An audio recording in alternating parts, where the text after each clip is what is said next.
Welcome to Healthy Living, Healthy Planet Radio, sponsored by EarthX, the world's largest environmental experience, and also sponsored by Natural Awakenings magazine. Live your healthiest life on a healthier planet. Now here's your host, Bernice Butler. Welcome to Healthy Living, Healthy Planet Radio today. We are now midway, our third season, and we are just as excited as ever to continue to help you explore and understand the unbreakable relationship between your health and the health of the planet. Here we look at the hottest topics related to our environment and its sustainability and how they affect your health and wellness. Here are issues like climate change, plastic pollution, extreme weather events, and others will meet up with everyday impacts like allergies and asthma, digestive issues and gut health, cancers, lung and heart issues, and more. So listen in today as we talk about our conversation, or as it continues, on cities, built environment, and infrastructure. And today we're going to focus in on the indoor environment, how it gets the way it is, and how it affects your health.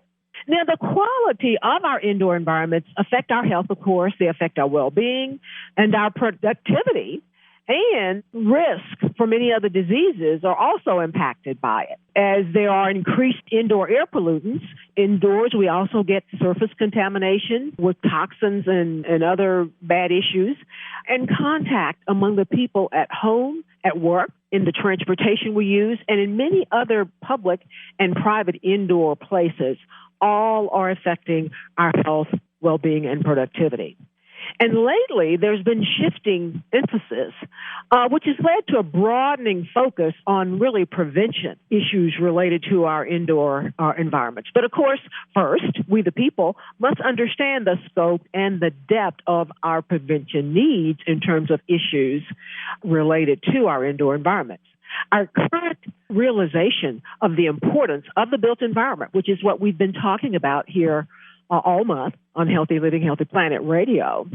And that's come about really because of measurements of levels of specific pollutants, which were first made in our indoor air quality.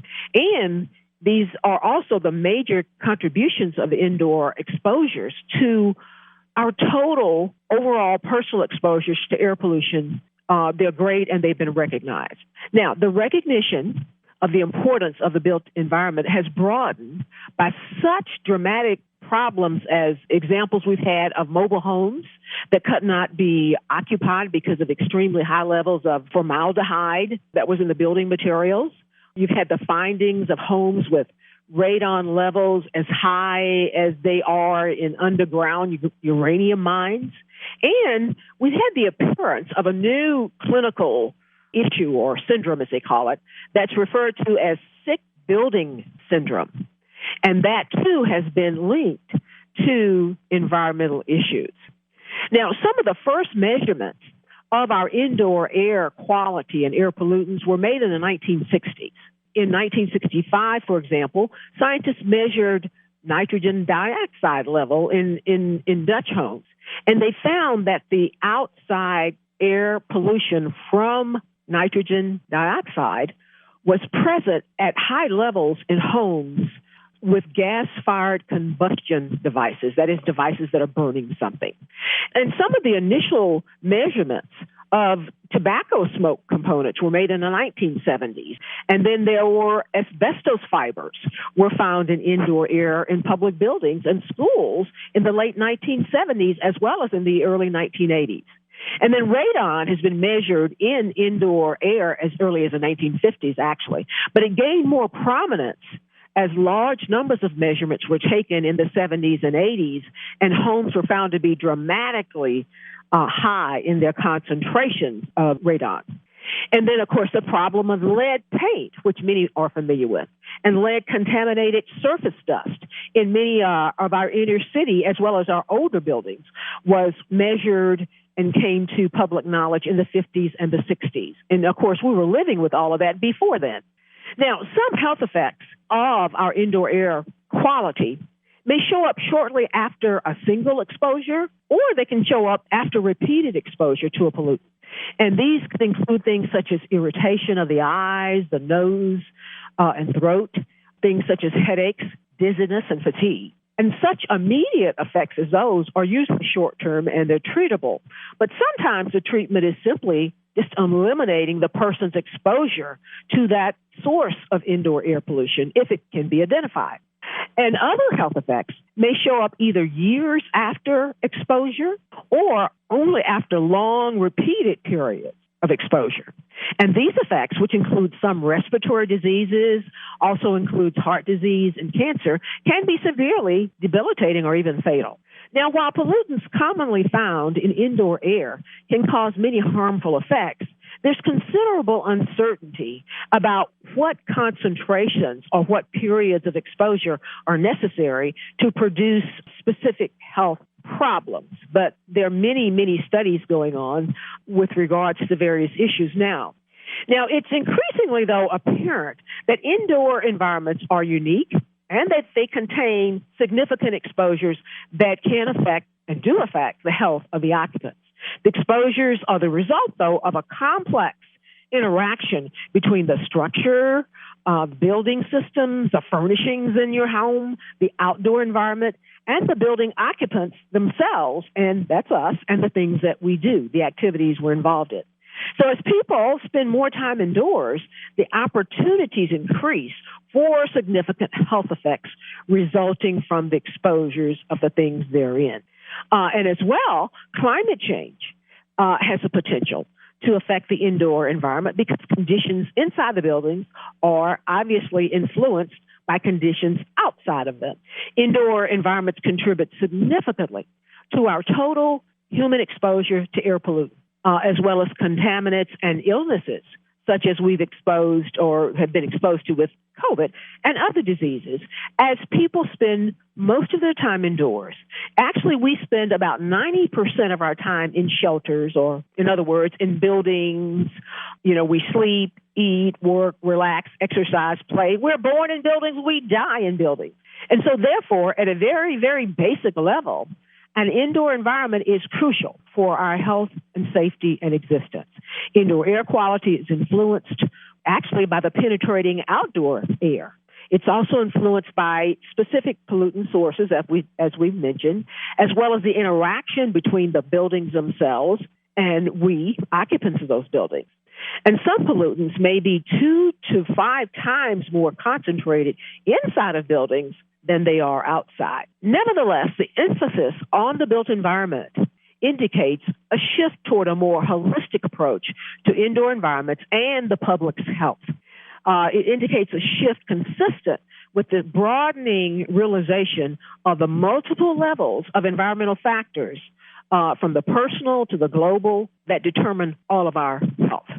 Now, this is a lot, but here today to help us unpack and look at some of this are 2 experts from different spheres of the problem, yet have a lot of in-depth knowledge in all of it. Today we have with us Simee Adhikari, who is co-founder and chief sustainability officer at Ring Workspaces. And we have Dr. Stephanie McCarter, MD, with the Environmental Health Center Dallas. And we are so excited to dig into this with them. Now, Simee, as I mentioned, is co-founder and chief sustainability officer at Ring Workspaces, and they offer like eco-friendly, flexible co-working spaces, basically. And they optimize their facilities for human wellness and human productivity and performance based on green buildings best practices. Simee has lived experience with sick building syndrome. She took a 3-year sabbatical early in her career, during which she visited and lived among many sustainable and indigenous communities in over 12 countries. And this experience drastically changed her views on life, how one lives, and the resources that we take for granted. Simee has a master's in sustainability, specializing in sustainable cities and communities from Harvard University. Welcome, Simee. I am so glad that you were able to join us. Now, did I get all of that right? Thank you. That is very kind of you. You know, I'm very happy and excited to be part of your show. Thank you. And our other guest, again, Dr. Stephanie McCarter. Stephanie is an internal medicine and environmental medicine physician. at the Environmental Health Center, Dallas. She has over 16 years experience in the field of environmental medicine, and she has built her own eco-friendly, low EMF home, working with some well-known experts in the healthy house building industry, including Dr. Tang Lee of Canada, who was on our show in our first season. Stephanie has lectured on environmental medicine in the areas of indoor-outdoor air quality, avoiding air pollutants or avoiding pollutants in air, food, and water, and evaluation and treatment of electromagnetic field sensitivity. And she's board certified in internal medicine, and she's certified by the American Academy of Environmental Medicine as an expert in mold and mycotoxin diagnosis and treatment. Welcome, Stephanie, and did I get all of that right? Yes, thanks so much, Bernice. And we're so glad that you could join us today as well. Now, we want to start with Simee. From your lived experience, how would you describe the indoor environmental hazards and problems and issues? And how did we get there? How did they happen? Bernice, it's a good question. And I'm going to start off with the statistic that you gave to put that number into perspective, right? You said 90% of our time we spend indoors. And to put that number into perspective, by the time we're 40 years old, we spend about 36 years indoor. And by the time, if we're lucky to be 80, we spend 72 years indoors. I'm sorry, I hate to stop you, but we have to go to break. We're going to be right back on the other side as Simee begins to tell us what happens to us during this 90% of our time that we spend indoors. We'll be right back. We want to give a shout out now to our sponsors. That is Natural Awakenings, Dallas-Fort Worth Metroplex Magazine, the green, healthy, and sustainable living authority for the DFW Metroplex and North Texas communities. Print issues of Natural Awakenings can be found in all Whole Foods markets, natural grocers, central markets, sunflower shops, and many, many other locations, as well as available free for download online at nadallas.com. Our other sponsor is North Haven Gardens, serving the Metroplex since 1951, the most respected horticultural establishment in North Texas, offering gardening and plant education, concierge services, DIY classes, gifts, and more. Check them out at nhg.com. And our other sponsor is Lynn Dental Care, practicing dentistry for over 38 years with a holistic approach, looking at the whole body. Specializing in periodontics, Dr. Lynn is board certified by the International Academy of Oral Medicine and Toxicology. Check them out at lynndentalcare.com.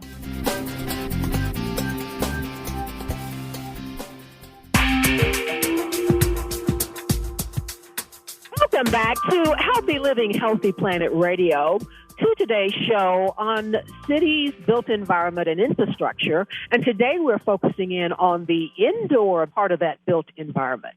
And today we are back with Simee Adhikari and Dr. Stephanie McCarter.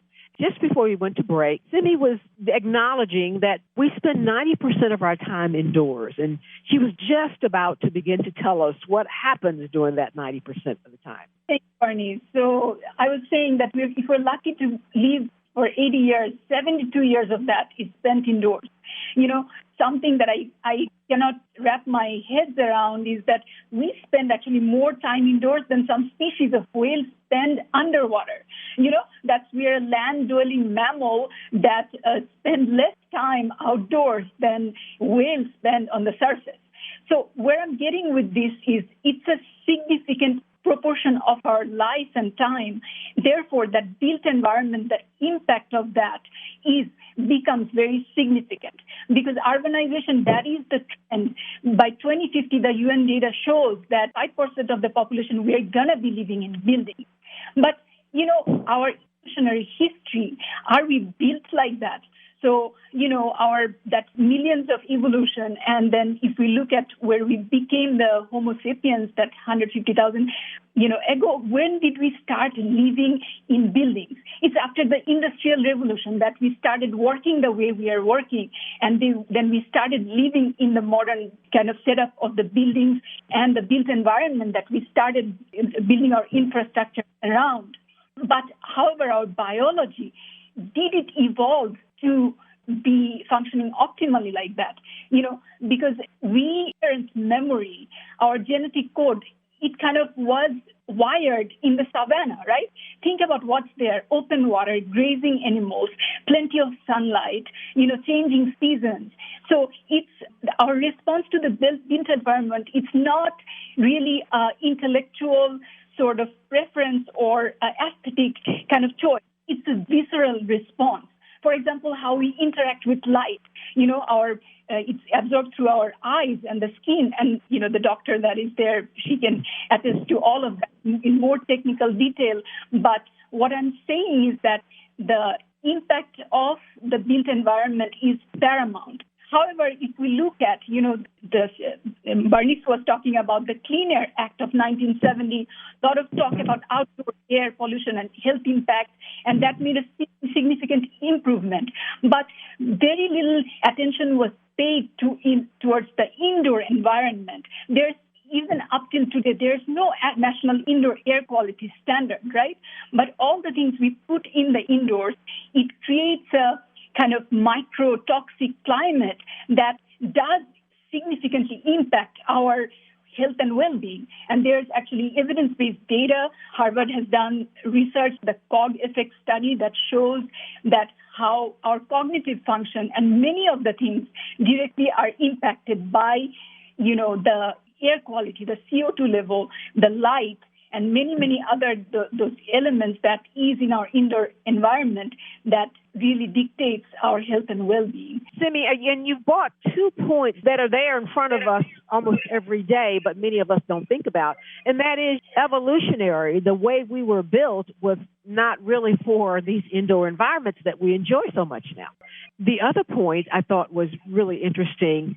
Even though there's the Clean Air Act and there's air pollution standards and things of that nature, there's no measurement of indoor air quality. I want to go to Stephanie, though, here now. From your practice, or in your practice, Stephanie, what are the major indoor environmental issues or in contaminants you're seeing and treating? What's causing them? Right. So Dr. Ray's my mentor, and I learned so much from him. And so he started seeing this way back in the 80s and the 90s, but what we have seen, and as Simee was mentioning, they changed the building habits, and everything is tight building, and also there's not a lot of ventilation. So the way things are being built, it's almost it's very poorly done. So we're seeing a lot of mold issues. Mold needs dampness and lack of light, and there's all these shift from plaster and brick to drywall, and drywall is cellulose, so it feeds mold. So we're seeing a lot more people getting sick from mold. And initially people didn't understand what was going on. There's been a whole history of this. It was just thought to be respiratory problems, but we see a lot of neurological problems. People are having issues with concentration, headaches, fatigue, anxiety, depression. And then the big sensitizer on top of that is the pesticides and herbicides. So those have become very highly used, and people don't understand that those are also harmful, and that everybody is biochemically individually different in their susceptibilities. So you take 100 people and you expose them to mold, 25 people will get very, very ill, and that has to do a lot with the genetics and how they process biotoxins. And the other problem that's compounded this is that you have the same mechanisms that are helping your body get rid of mold are also important for helping your body get rid of chemicals. And like she was saying, we have a chemical soup that we're living in, so it's compounding. And so what we see are mostly a lot of the testing that we can do, and Dr. Ray actually used to do fat biopsies, and we see a lot of chemicals, so the body will park things it can't get rid of. So we see a lot more of that in the fat than we do in the blood. And then we also do hair and urine, but a lot of times if we don't provoke it with a sauna or different supplements, if the body's overloaded and the barrel's full, we have this barrel model where the barrel just gets full, the body can't detox. And so you won't see that at first, but then once we start treatment, we start seeing mycotoxins in the urine. We start seeing lots of chemicals coming out, metabolites in the urine of different pesticides and what we call volatile organic compounds, which is coming from the new carpet, coming from the paint, all these things that are in the house that's not ventilated well. And so it is a problem, and we do see a lot of people getting sicker because of this, and at younger ages. And I want to go back to Simee for a minute. From your experience, what are you seeing, or that people are experiencing? What issues have you seen or that people have experienced? Where I'm focusing right now with the co-working space, it's more of preventative because, we talk about, human potential, right? So it's how to optimize, because some of the cog effect study that Harvard did that shows that just certain CO2 level, like a little bit of increase in ventilation, where you are decreasing the CO2 level, that increases your cognitive response by some extent 100%, 150%. They've done a 30-year-old test where, your crisis response, your, how you process information. So what I'm talking about, what makes us human, we talk about, the AI, the automation that's taking the future job. But our strength lies in our cognitive function, optimally functioning, and this processing of data and creativity. And the thing is that where we are focusing, that how do we even go beyond not just having the negative impact, but increasing or, just controlling those elements to optimize that human productivity and well-being, because that's where it's huge. When your cognitive function or your crisis response or data processing power or creativity is, increased by 100% and your productivity and absenteeism goes down by that much, it's huge. And statistics and economically, if I translate that really adds to your bottom line, and that's just individual and millennial. I think we're asking that question. So that's where kind of we're focusing, not how to not be sick, but how to thrive. And that's an area of fascination for me right now, and we're really digging into it from all perspectives. In terms of economics, Simee, are you aware of, or are there any stats out there that help to address or help people understand the impact of indoor environmental air quality? Absolutely. There wasn't much, but then, recently that has been a topic of research and everything. And it just, again, always the question is when you talk about well-being, healthy building, all this, it's like, business, as a business owner, you'd ask like, okay, why would I invest? But if you look at a business model, it's most of it service-based or otherwise. Your operating costs, 94% of it, we think of, the rent payment, the energy efficiency, but that is not it. It's not your monthly electricity bill. It is not your, building rent. It is your human resource.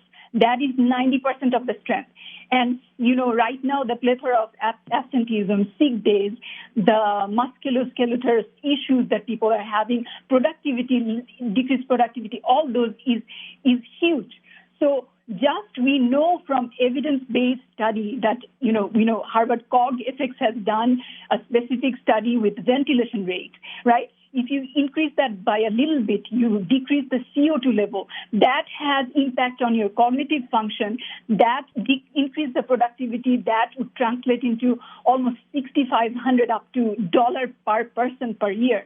Give you an example like thermal dynamic. If it's not too hot, not too cold, that increases productivity by 5%. And if I give a specific number example, if you have 10 employees, they work 40 hours a week, 52 weeks a year.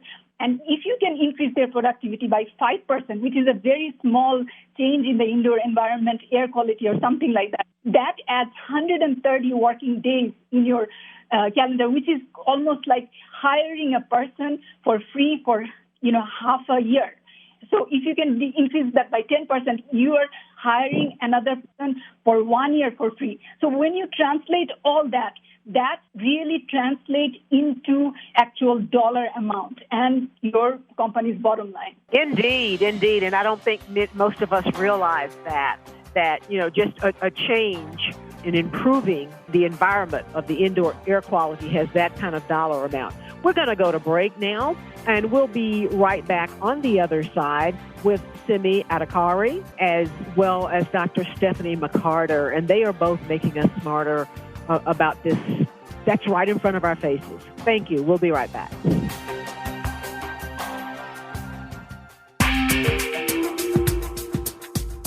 Welcome back to Healthy Living, Healthy Planet Radio today, to our show focusing in on the indoor air environment or indoor air quality or indoor environmental air quality. It's all smushed together. That is just as important, and it's a part of our series for this month on cities, built environment, and infrastructure.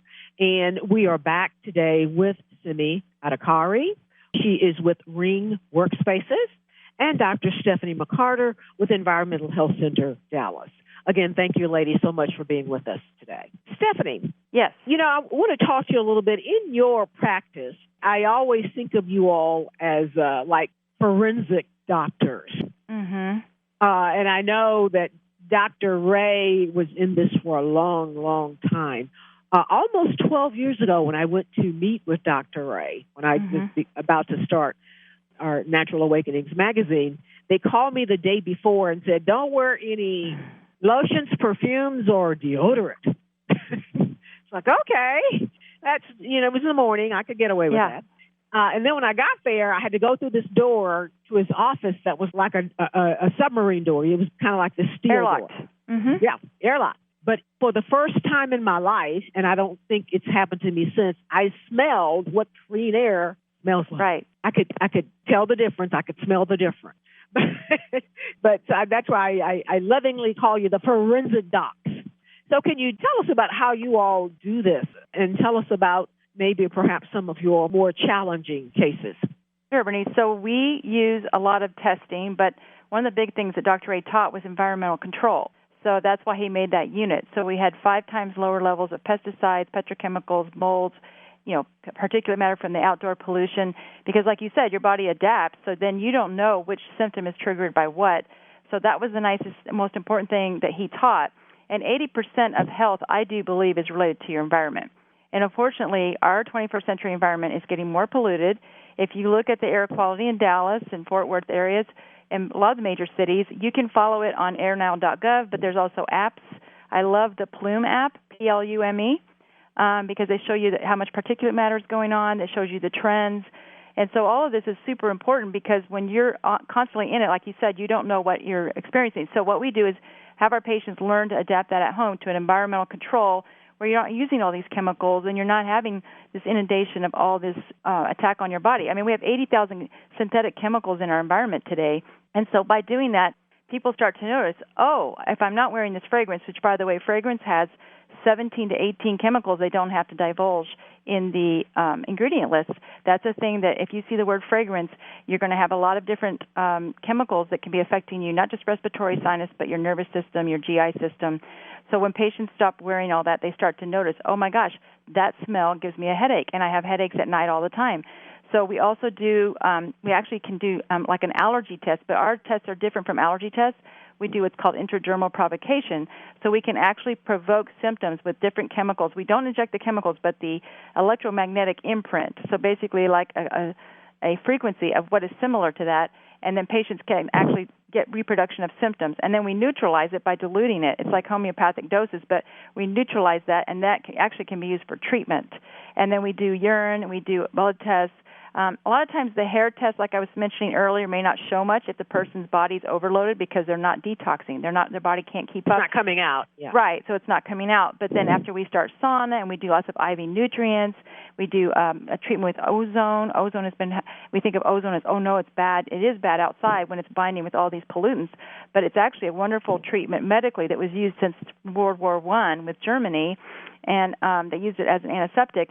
But what happens with medical-grade ozone is it turns to oxygen in the body, and it actually helps because it stimulates different enzymes for detox, like superoxide dismutase and different telomerases, which helps your body anti-age, and then it also oxygenates tissue. So, and it's interesting because the gas that goes to oxygen, so it kind of knows where to go in the body. If there's inflammation, it's going to go there. So there's a lot of neat things that we're able to do now. We have peptides. It's another whole part of our treatment, and peptides have helped people with inflammation. There's different kinds that these scientists have come up with, and it kind of helps your body repair. And, as Simee said, you spend all this time in your home, and you spend a third of your environment in your bedroom. So we really try to, if patients can't get their whole house cleaned up, we try to teach them at least get your bedroom as clean as possible. And then there's a whole issue with air filters. Air filters, you have to be very careful these days because they're all coming out with these photocatalytic components, and they'll say there's no ozone, but I have a lot of air experts who are working with China and different places. Dr. Tang Li is one of them, and they do produce some ozone. You have to be very careful because you don't want to breathe ozone. So it's a whole different dynamic there. Have you had anybody, though, where you guys, looked and you searched and searched and you found it was something like right up under all of our noses? Yes, a lot of times it'll be interesting. Things like that will happen where they'll say there's no mold, and then we teach them different tests to do, and there is a ton of mold. Because if you look at a house and you can not see it, doesn't mean it's there, and it's growing like crazy. We've had more problems since the COVID. Seems to have exacerbated anything that's underlying that person may be dealing with, whether it's mold or Lyme disease or viral infections that have been smoldering along. A lot of times it's a food. It'll be really interesting.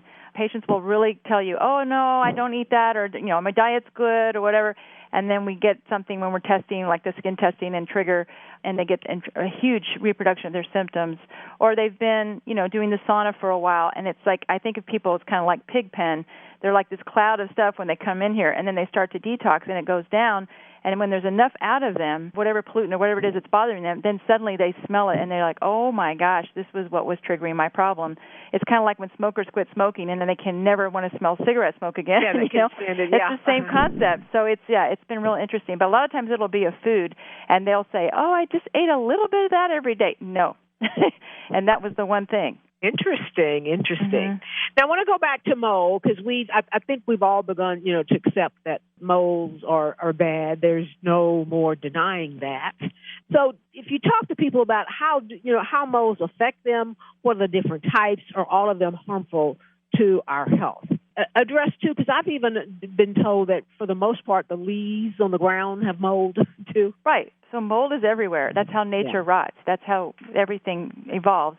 But the problem with mold is the mycotoxins. Those are really, really dangerous. They are actually studied for biological warfare.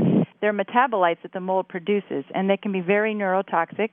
They can affect the respiratory system. And what happens to a lot of people is they get sensitized, and then they get away from the mold, but they still have a lot of allergy to it or sensitivity to it. And because it's so prevalent, it's everywhere outside, it's very difficult for them to recover. But what we do is we start them on these different shots that help.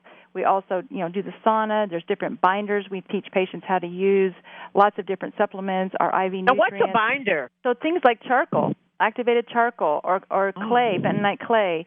And what it does is a lot of the mycotoxins are like tiny, like ionophores. So they're super small, and they park in the liver. And so people are doing all these things, and it's still there. So when you take a binder, it actually helps. Like your gallbladder typically will empty between 11 p.m. and 2 a.m. And so during the night, I tell patients, take that binder before you go to sleep. And so when it releases all these toxins, it'll bind that up, and then it goes out into the stool. I got you. So a lot of people will come in and they'll start to do a lot of sauna, they'll do a lot of detox, and they'll stir all this stuff up, but then they don't always get it out of their system. So I tell patients, you're leaving the trash to the back door, but you're not getting it out the door. And so I'm also a big fan of enemas and coffee enemas and colonics, but you have to be monitored. You have to kind of teach the patients and make sure they're ready for that. But those are huge therapies that have been really helpful for our patients. Yeah, that's like the wet sauna, dry sauna, both, or? Well, dry sauna is where we start a lot of our patients because they're really sensitive, but far infrared is much more effective, and it's also doesn't take as much time to detox to be in a far infrared sauna. But then we have the whole issue of electromagnetic sensitivity, which also comes up in our patients, especially those who have been sick from mold and chemicals, especially pesticides. There seems to be a real imbalance in their cell membrane, which is your body's electrical, so they become more sensitive. But, Bernice, we were going to talk about that. There's so much more evidence now of harm from all this 4G, 5G, so that's a whole other pollutant that we've got in our home. And I think, during the pandemic, people started having a lot of anxiety and depression, and that's going to be related to the fact that they're sitting there with their router and their phone. And your listeners need to know that nothing has been updated since 1996. And so the FCC just recently lost a big lawsuit because 11,000 pages of evidence were presented of the what we call non-thermal effects that it can happen to your body with these electromagnetic fields. So that's a whole nother show. But, that's an important factor because it affects your detox, it affects molds, it affects everything. And I'm glad you brought that up. We talked a lot about mold and lung respiratory diseases and things of that nature. But that's a drop in the bucket compared to the laundry list of indoor air pollutants. Mm-hmm. So what would you say are the big three? Headaches, difficulty concentrating. I'm thinking about neurological because that's what I see a lot of. And people are wired but tired and can't figure out why. Those are big. Those are things that people, and they just can't continue to, rely on caffeine and different things to get through the day. And eventually the body wears out. But like you said, the sinus and respiratory issues are pretty obvious. Okay, there's something in my house I'm breathing. There's something that's going on that's making me sick. And then weight gain, sudden weight gain.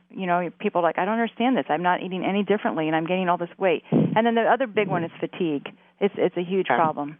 Simee, I want to talk to you for a minute, though, about climate change, but we're going to need to do that on the other side of the break. We want to give a shout-out now, though, to our sponsors. That is Natural Awakenings, Dallas-Fort Worth Metroplex Magazine, the Green, Healthy, and Sustainable Living Authority for the DFW Metroplex and North Texas community. Print issues of Natural Awakenings can be found in all Whole Foods markets, natural grocers, central markets, sunflower shops, and many, many other locations, as well as available free for download online at nadallas.com. Our other sponsor is North Haven Gardens, serving the Metroplex since 1951, the most respected horticultural establishment in North Texas, offering gardening and plant education, concierge services, DIY classes, gifts, and more. Check them out at nhg.com.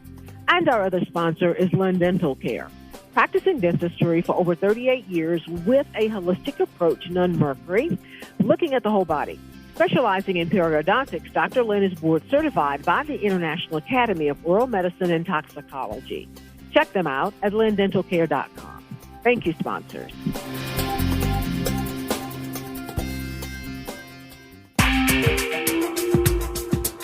Welcome back to Healthy Living, Healthy Planet Radio today as we continue our series on cities, built environment, and infrastructure. And today we're focusing in on that indoor environment part of that built environment. And we are back today with Simee Adhikari, who is co-founder and chief sustainability officer at Ring Workspaces, and Dr. Stephanie McCarter with the Environmental Health Center of Dallas. Before the break, we just asked Simee, and she was just about to start telling us how climate change is affecting our indoor environment. It is, whether we know or not, it is impacting us. For example, I'll give a statistic in my state where I live, in the state of Florida. Historically, it has had average of 7 days each year that had where the temperature exceeded 95 degrees. We know by 2040, there will be between 20 and 26 days that where there's going to be an increase in the dangerous heat days that exceeds any other states, right? So climate change, all that, how would that impact, for example, energy cost of buildings, our occupations, outdoor workers? Maybe there will be robotics. Maybe there will be more infectious disease or certain kind of bugs or mosquito-borne illnesses in a different way. So all that shapes our occupation, the way we operate, the way we do business, the way we spend our time indoors, and how we operate our built environment. Stephanie, from your perspective of what you see and what you treat, how has been the impact of first COVID and then climate change?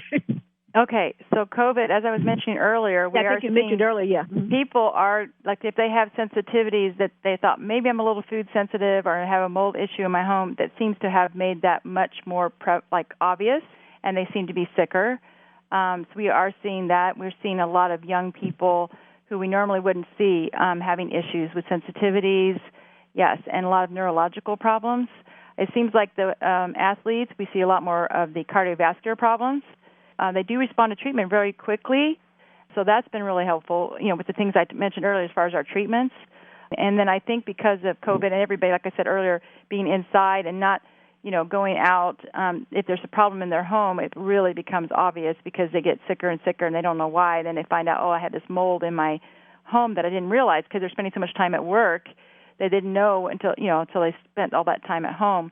Same thing with the electromagnetics. They have things hardwired at home, and a lot of the patients have learned people have in general made their homes more electromagnetically hardwired, and so now they don't want to go back to work because they want to be at home, and they feel better. They have less problems with fatigue and difficulty concentrating, short-term memory, all that sort of thing. And then climate change, I was trying to find my little statistic, but just with mold, at the mold conference we had recently, is the number of disasters that are happening and hurricanes and events has increased dramatically in the last couple of years.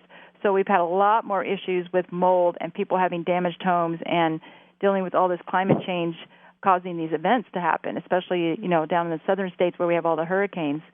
So, people will go in and they'll change the drywall, or they'll just put something in to dry it. It depends on the person, how sensitive they are, but if you don't get rid of it, then the thing about mold that I really want to tell your listeners is it can be very sneaky. Like you just insidiously suddenly start to feel, I don't feel as good. I feel like I'm stressed. Maybe I'm just tired a lot. Oh, it must. And a lot of people attribute that to stress, but it becomes worse and worse, and then it starts becoming manifest with some kind of symptoms. So you kind of really want to check it out before it gets that far. Like, don't think it's just stress. Like, go to your doctor, get tested. Indeed, and I think I want to kind of go back over that, how climate change impacts those extreme weather events. And really, I can't think of any extreme weather event that doesn't impact mold or respiratory issues. And there's one you didn't mention, Stephanie, that's coming for us, fires. Right. And I say that because we had them out in West Texas. So they're coming for us. Mm-hmm. And people don't think about it, but there are chemicals in the fire, in the fireplace smoke, because there's a lot of things that are being burned that aren't just organic wood material. And we actually have had a lot of people come here for treatment from the areas of wildfires in like California and so forth. And it goes back to the same thing. If you have a vulnerable population that has these genetic SNPs where they don't detox mold, a lot of people have the same issue with fires, like smoke. So they're not able to decrease the inflammatory response to inhaling that. How does one decrease, though, that inflammatory response? How can they? And talk to that a little bit about that. So we do a lot of different nutrients that have been studied, and we look at different parameters, but especially like folate, B vitamins, your fish oils, vitamin C. And the nice thing, Bernice, about IV nutrients is we can give a lot more than we could ever orally, and then we'd help that inflammation with ozone as well.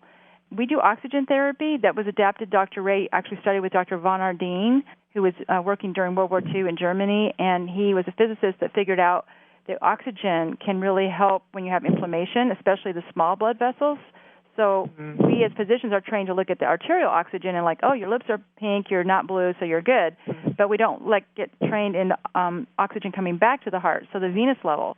So the oxygen coming back to your heart should be very low levels. You should be extracting it really.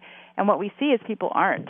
And that's because there's a lot of inflammation in those little blood vessels in the tissue. So we teach people we do something called oxygen therapy here, which helps patients recover. Now, just in their everyday life, ordinary people, though, what can they do to help guard themselves? Get a good air filter. Get that in your bedroom if you can't afford it in the whole house. Because like I said earlier, your bedroom is where your body starts to clear and get rid of all these things that our 21st century environment is hitting us with. And then keep your hair house your sanctuary. Avoid all those things, the pesticides, the fragrance, the herbicides. Learn to do organic, bug control. Learn how to do your cleansers, all your air plugs, your air fresheners, dryer sheets. Not good. Your body is constantly absorbing that, and it's just one more thing you've got to deal with. So I really recommend that. Eat organically. That your food is your medicine. And non-organic food, unfortunately, is getting higher and higher in these different chemicals that affect the gut. And the gut is your GI tract is your center of your immune system. That's your health. So huge importance in those fields, to eat that way. How about exercise? Yeah, you got to move the lymph. The lymph is the part of your body. I call it the third kidney. It's when you get massages or you got a sore area, you want to move that because that is taking poisons out of your body. And then where does it all go? It all goes to your GI tract, especially your colon. So that's an important thing. And Hippocrates taught that. Hippocrates is, we take the Hippocratic Oath, but we don't learn what he said because he said disease starts in the colon. Indeed. So it seems like the point or the general thing that people can leave with, for those who don't really maybe have any manifestations, is to do things health-wise, is to do things that kind of pull what we all know to be, what is inevitably what you can't stop from being in your body. Right. That's coming into you from your indoor and outdoor environment as well. Get it out. Now, I want to go back to Simee for a minute. Barney, question for Dr. Stephanie. Yes. Sure. So refreshing to hear all this from you, Dr. Stephanie. How do I protect myself from the EMF? I know you talked about it, and, it's not much talked about. So, and we are kind of, how do I protect my home and myself from that? Would you shed some light on that? There's a lot of great websites. There's the ehtrust.org. Americans for Responsible Technology. That's americansforresponsibletech.org. They've done a whole thing on Baby Safe Project because babies, pregnant women, you're magnifying that EMF through the fluid of the belly. There's actually a website that's run by an engineer who got sick in Silicon Valley called EMF Analysis. He does a fantastic job. It's emfanalysis.com, and he shows you how to hardwire everything in your home, how to hardwire your router. There's lots of websites to go to, and he has that on his website, and we teach that to our patients too, is Safer Living Technologies. They provide a lot of different things that you can use. It's a process, but it can be done, and it's incredible. I mean, when our patients do that, the first thing is you buy a meter, and Jeremy has that on his website, like the different meters. If you don't want to spend a lot of money, get this meter. If you have the money, these are the prime meters to get, because that's the first thing that I do with patients is have them test the bedroom, and then start working from there. You mentioned hardwire. You want to do as much of that as you can, as opposed to having wireless rays. Right. Going around the place. Okay. Yes, because if you could hear it and see it, like if we could see it, it just make people really realize what an issue it is. And it's a wireless soup. We're in this air. We're in this particulate matter and got all that soup. And now we complicated it. But I did want to leave them with that: is think hardwire and less everything wireless. On cable. Yeah, and it can be done, and it's actually more economical and safer, and it's going to cause less pollution too. Indeed, and ladies, unfortunately, our time has come to an end, and you all have made us much smarter, and certainly, I hope with our listeners, whet their appetite for more on this. It's a very broad subject, but it's like we keep saying, soup. It's all around us.